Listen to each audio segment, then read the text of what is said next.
Red butterfly. Oh yes, of course.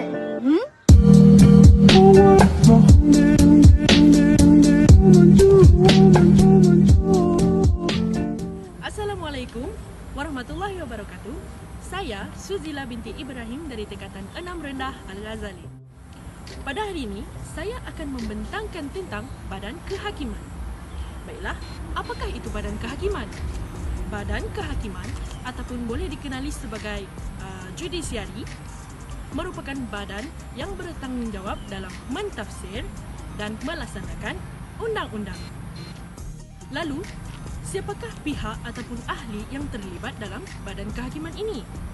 Mereka adalah para hakim dan magistrat. Kebiasaannya, mereka akan dilantik oleh ketua negeri masing-masing.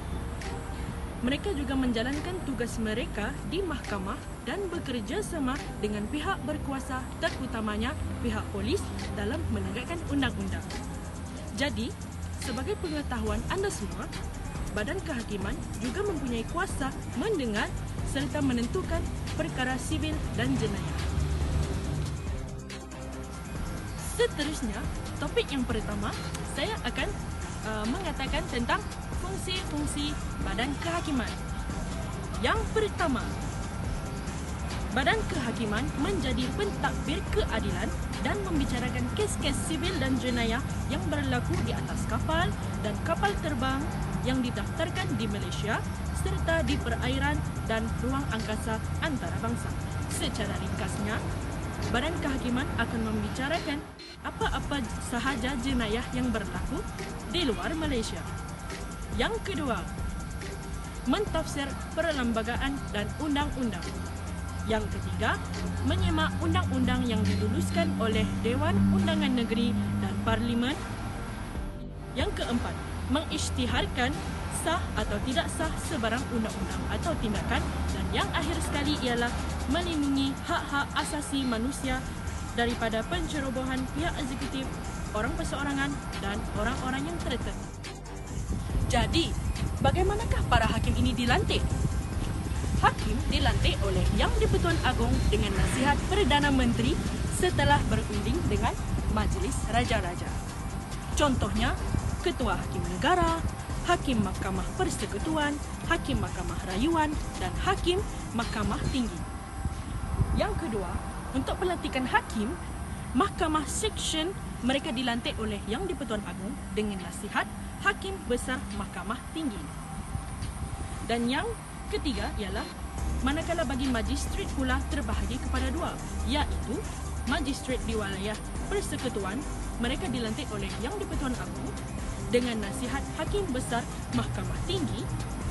Kemudian magistrat untuk negeri-negeri lain pula mereka dilantik oleh Ketua Negeri dengan nasihat Hakim Besar Malaya ataupun Hakim Besar Sabah dan Sarawak. Seterusnya, topik yang ketiga, struktur Badan Kehakiman Malaysia. Badan Kehakiman Malaysia terbahagi kepada dua, iaitu Mahkamah Atasan dan Mahkamah Rendah.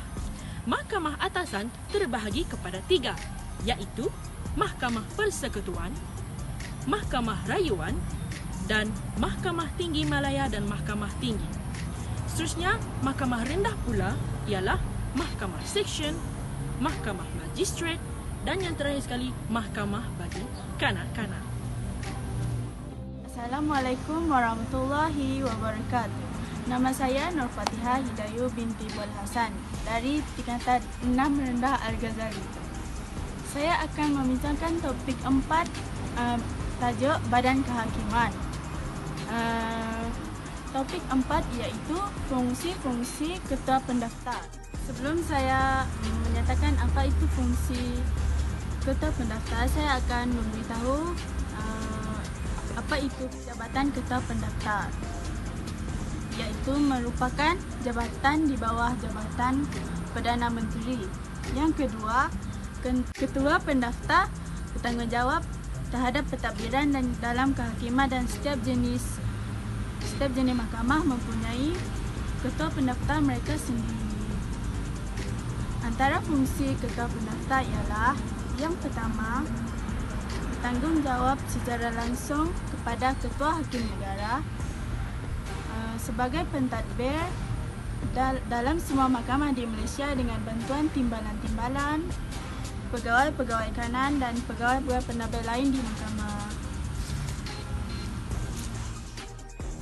Topik kelima, kelayakan menjadi hakim.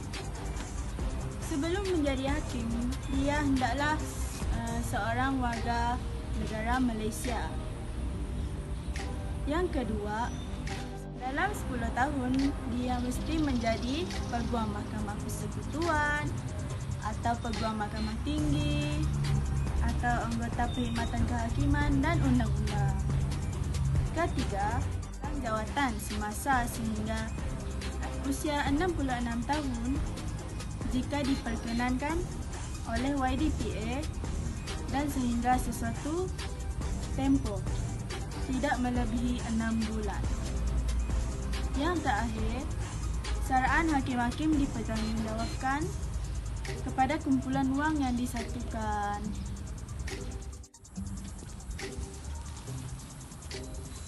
Topik yang terakhir dalam badan kehakiman iaitu topik 6, pemecatan hakim. Pemecatan jawatan hakim dilakukan oleh Ketua Hakim Negara selepas berunding dengan Perdana Menteri. Perdana Menteri akan mengemukakan keputusan yang di-Pertuan Agong untuk memecat seseorang hakim Mahkamah Persekutuan.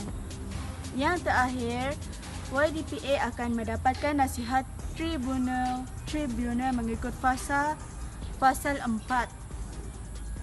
untuk mengkaji perkara tersebut sebelum hakim itu dipecat.